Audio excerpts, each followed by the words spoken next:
నన్ను చూసి ఏడవకురా, నీ ఏడుపే నా ఎదుగుదల. ఇలా వాహనాల వెనుకాల చూసే ఏడుపుగొట్టు కొటేషన్స్ అన్నీ పాకిస్తాన్కు కరెక్ట్గా సూట్ అయిపోతాయి. పాక్ అంతా చేజేతులా చేసుకున్న పాపం ఇప్పుడు రొప్పుతూ ముక్కుతూ మూలుగుతూ తెగ హైరాణ పడిపోతోంది. ఓవైపు పీఓకేలో ఆందోళనలు, ఇంకోవైపు ఆఫ్ఘనిస్తాన్ నుంచి యుద్ధం, ఇటు అంతర్గతంగా బలూచ్ లిబరేషన్ ఆర్మీ దాడులు. ఇవన్నీ లేకున్నా పీకల్లోతు ఆర్థిక సంక్షోభం. ఇలా అయోమయం గందరగోళంగా ఉన్న పాక్ మెడపై భారత్ భారీ జలఖడ్గాన్ని పెట్టింది. దీంతో 360 డిగ్రీస్ సమస్యల మంటల్లో సతమతమవుతోంది దాయాది దేశం. అటు ఉగ్రవాదం, అంతర్యుద్ధాలు, ఇటు పాక్ మేడపై భారత్ పెట్టిన జలఖడ్గం. తీవ్ర సంక్షోభంలో పాకిస్తాన్. పాక్ గత పాపాలే ఇప్పుడు పెను శాపాలయ్యాయా?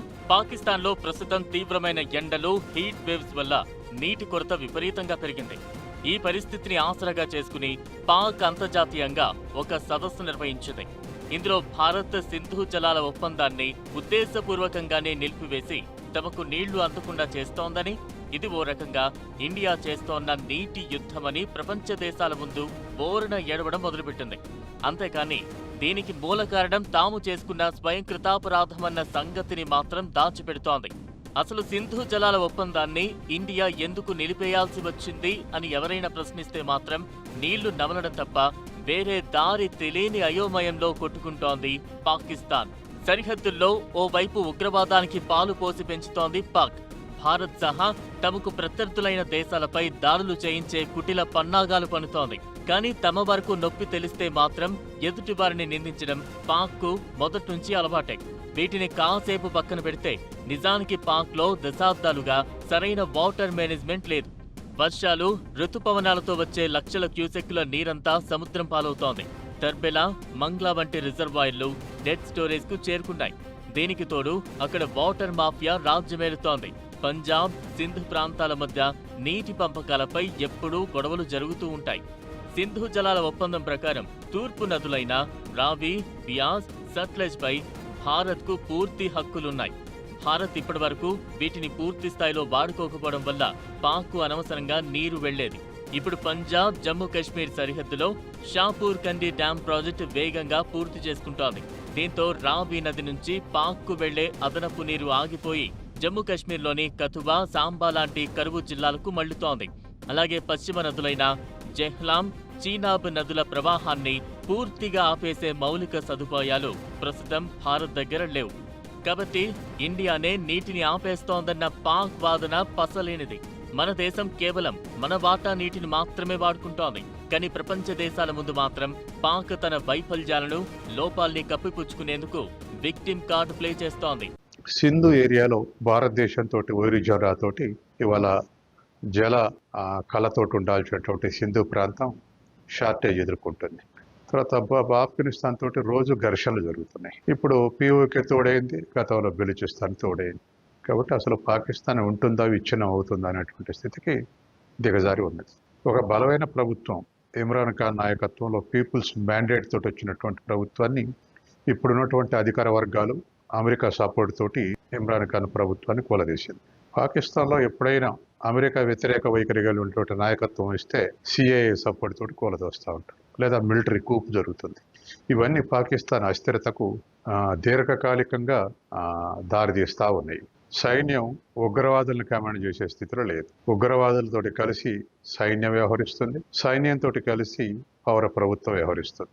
అటు అంతర్గత ఉగ్రవాదం, రాజకీయ అస్థిరతలతో అల్లాడుతున్న పాక్కు భారత్ తీసుకుంటున్న కొన్ని కఠిన నిర్ణయాలు మెడపై కత్తిగా మారాయి. దశాబ్దాలుగా పాక్ భారత్పై ఉగ్రవాదాన్ని పెంచి పోషిస్తోంది. గతేడాది జమ్మూ కాశ్మీర్ పహల్గాంలో ఉగ్రదాడికి ఉసిగొల్పకపోయి ఉంటే పాక్కు ఈ పరిస్థితి వచ్చేది కాదు. రక్తం, నీళ్లు కలిసి ప్రవహించలేవని ఇండియా అత్యంత కఠినంగా సింధు జలాల ఒప్పందాన్ని నిలిపివేసేదే కాదు, చేసిందంతా తనే చేసిన పాక్ ప్రభుత్వం ఇప్పుడు ప్రపంచం ముందు అమాయక చక్రవర్తిలా సన్నాయి నొక్కులు నొక్కడం ఆ దేశం అవలంబించే ఊసరవెల్లి విధానాలకు నిదర్శనం. పాక్ చేసుకున్న పాపాలు పుట్టలా పెరిగి ఇప్పుడు బద్దలవుతోందా? రాజకీయ అస్థిరత, ఆర్థిక సంక్షోభాలు, అంతర్గత యుద్ధాలు, ఆఫ్ఘనిస్తాన్తో కయ్యం, ఇలా రోజురోజుకి ఆందోళనలు, అశాంతితో రగులుతున్న పాక్ ఇక ముందు తేరుకునే పరిస్థితి అయితే కనిపించడం లేదు. ఒకటి కాదు, రెండు కాదు, దశాబ్దాలుగా అభివృద్ధిని పక్కన పడేసిన దాయాది దేశం ఎప్పుడు భారత్ను ఎలా నాశనం చేద్దామా అని ప్రయత్నించి చివరకు తానే నాశనం అయిపోయే స్థాయికి దిగజారిపోయింది. దీంతో అంతర్జాతీయ సమాజం ముందు కల్లబొల్లి కబుర్లతో తమ దేశం అధ్వాన్న స్థితికి వెళ్లిపోతోందని ఏడవడం మొదలు పెడుతోంది. కానీ ప్రపంచ దేశాలకు తెలుసు పాక్ పాపిష్టి చరిత్ర మొత్తం. అవి నమ్మే పరిస్థితుల్లో లేవు. పాక్ చేసిన పాపాల పుట్ట బద్దలవుతోంది. రాజకీయ అస్థిరత, ఆర్థిక సంక్షోభాలు, అంతర్గత యుద్ధాలు ఆఫ్ఘనిస్తాన్తో కయ్యం. అధ్వాన్న స్థితిలో పాక్. ఈ పరిస్థితికి పాక్ చేజేతులా చేసుకున్న పాపాలే ఇప్పుడు శాపాలయ్యాయి. ఓవైపు రాజకీయ అస్థిరత, ఆర్థిక సంక్షోభం, పీఓకేలో ఆందోళనలు, అంతర్గత యుద్ధాలు. ఇంకోవైపు ఆఫ్ఘనిస్తాన్లో యుద్ధం, భారత్తో గిల్లికజ్జాలు. పాక్ చేసుకున్న పాపమే ఇప్పుడు పెను శాపంగా మారిందనడంలో సందేహమే లేదు. పాక్ వ్యవహారం భస్మాసుర హస్తం లాంటిది. ఎవరో నెత్తిన చెయ్యి పెట్టాల్సిన అవసరం లేదు. తన నెత్తిన తానే చెయ్యి పెట్టుకుని నాశనం కాగలదు. ఆ దేశం కొన్నేళ్లుగా అవలంబిస్తున్న విధానాలు అలాంటివి. మరి పాకిస్తాన్ భారత్ను దెబ్బతీయడానికి ఏ ఉగ్రవాద సంస్థలను పాములా పాలు పోసి పెంచిందో ఇప్పుడు అవే ఆ దేశం పాలిట దెయ్యాల్లా పట్టుకుని పీక్కు తింటున్నాయి. ఆఫ్ఘాన్ అనుకూల సంస్థలు, తెహ్రీక్ ఈ తాలిబాన్ పాకిస్తాన్, టీటీపీ లాంటి ఉగ్రమూకలకు ఊపిరి పోసింది పాకిస్తానే. ఇప్పుడు ఆ దేశ అంతర్గత వ్యవస్థలపై ఈ ఉగ్రవాదులే దాడులు చేస్తున్నారు. దీంతో నిరంతరం పేలుళ్లు, అశాంతి నెలకొంటోంది.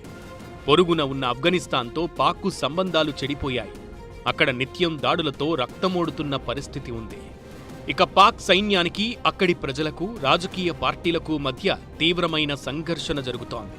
పీఓకేతో పాటు బలూచిస్తాన్, ఖైబర్ పఖ్తూన్ఖ్వా ప్రాంతాల్లో తిరుగుబాట్లు, అంతర్యుద్ధ పరిస్థితులు ఉన్నాయి. పీఓకేలో ఉన్న ప్రజలైతే భారత్లో తమను కలిపేయాలంటూ నినాదాలు చేస్తున్నారు.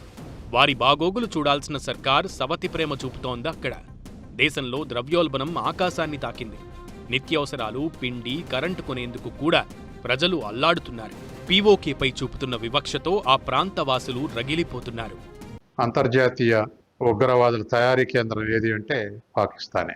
లాడెన్ దగ్గర నుంచి ఇవాళ ఉన్నటువంటి అనేకమైనటువంటి ఉగ్రవాద గ్రూపులు పాకిస్తాన్నే సావరాలు ఏర్పాటు చేసుకొని ప్రపంచవ్యాప్తంగా డిస్టర్బెన్స్ క్రియేట్ చేశారు. పాకిస్తాన్లోనే లాడెన్ అరెస్ట్ అయినా, పాకిస్తాన్లోనే ఉగ్రవాద శిబిరాలున్నా, పాకిస్తానే ట్రైనింగ్ సెంటర్ ఉన్నా పాకిస్తాన్కి అమెరికా సపోర్ట్ చేస్తుంది. ఎందుకంటే అటు సోవియట్ యూనియన్, ఆఫ్ఘనిస్తాన్, ఇటు చైనా, ఇటు ఇండియా బోర్డర్గా ఉన్నటువంటి పాకిస్తాన్ స్ట్రాటజిక్ పాయింట్లో ఉంది. అది అమెరికాకు అవసరం కాబట్టి ఈ విధంగా ప్రోత్సహిస్తుంది.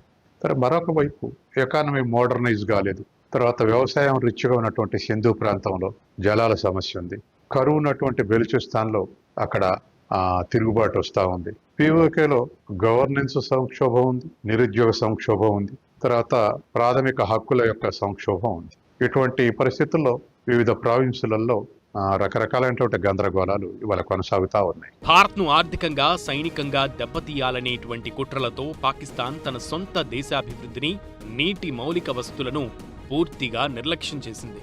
నదుల నీటిని దాచుకునే సామర్థ్యం లేక ఇటు భారతదేశం తన హక్కులను గట్టిగా వాడుకునేసరికి పాక్ ఇప్పుడు దాహంతో, అంతర్గత మంటలతో మాడి మసైపోతోంది.